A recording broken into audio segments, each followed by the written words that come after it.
Scott Steiner, I think there was more going on with that, but I kind of felt like, as a fan at the time, I was like, "Oh, this is awesome."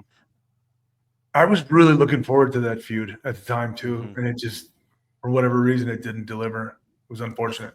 I still have it on DVD. Was it the No Way Out? Oh, it was Royal Rumble, and I remember watching it when I was a child, because technically I was still kind of in high school. No, it was early. I think it was even before high school where that went on. I never consumed wrestling looking at the moves. It was always the story and the action pack and oh my god, what's happening. I never really dissected what was going on like I kind of do now.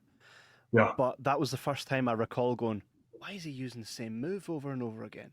Like Scott Steiner. But I think it's because, like, we don't know as the audience, but I think he had pains. Like, he was dealing with a lot of injuries and stuff, and I think it was his best way to get through it, eh? What was the same? Yeah. What was the same move? Belly to back. Like, if you watch both of their matches, it's just Scott Steiner, belly to back, and Triple H, like 400 times in a match. And there's even points where he falls over and stuff. It was clear to see at the time. And I think Scott Steiner later said that he had something wrong with his foot. There's a name for it. I can't recall it at the top of my head, but there was a reason. He had it fixed and then went to TNA. Did you have any good Scott? What's he like in real life other than being a math genius? That's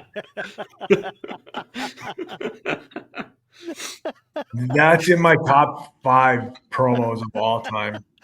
I'm sure it is for a lot of people, but 100%. That's something I'd love to discuss on here. Top 5, top 10 promos of all time. Oh, hell yeah! But what a beautiful piece of. And did you just see recently Braun Breaker just? Yeah. Did you see he paid tribute? He paid beautiful tribute to that promo. He did when he was on the tour for, was it WrestleMania? But did you see just the other night? No. He was shouting at CM Punk and he was like, "You're about 40 years old and you're about 47. That's like more than 100 combined." He's like, "There's that Steiner Math again." Braun said that? Yeah. Lean into it. Lean into it, baby. That's awesome. Embrace it. Have to. And do you know what's funny? Because I've played that promo, my wife is not a wrestling person, right?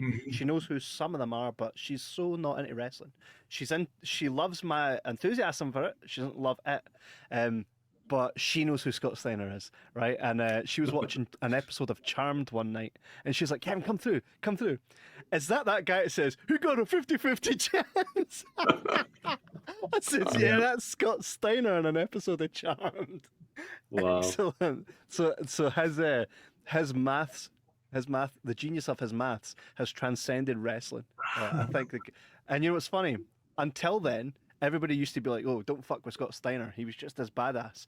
Since then, it's a whole new layer to Scott Steiner. That if he ever made a comeback and had a short run anywhere, it would purely be, he's a scholar of some kind, But you worked with him in TNA. Did you ever have any good stories with Scott? No, we kind of like just stayed apart. Like he was relatively quiet backstage, like didn't say much to anybody. Yeah, no, I think I don't even think we touched in the ring. I believe there was a segment that I was involved in where I came out with a baseball bat and I ran on. They were messing. Was it Immortal was messing with Sting, and I came out and ran them all off. And I think I hit everybody in that ring except for Scott Steiner. I think. Fair do. He's a very Botchamania, which I love, has like full episodes called Steiner Mania, and it's just his promos and all the good stuff. Like Scott Steiner is the gift that keeps on giving. He's fat. It's a fat asses. Phenomenal. But I thought Scott Steiner needs far much more love, and it's good to see that he's in the Hall of Fame now. By the way, the Steiners belong there. Don't they?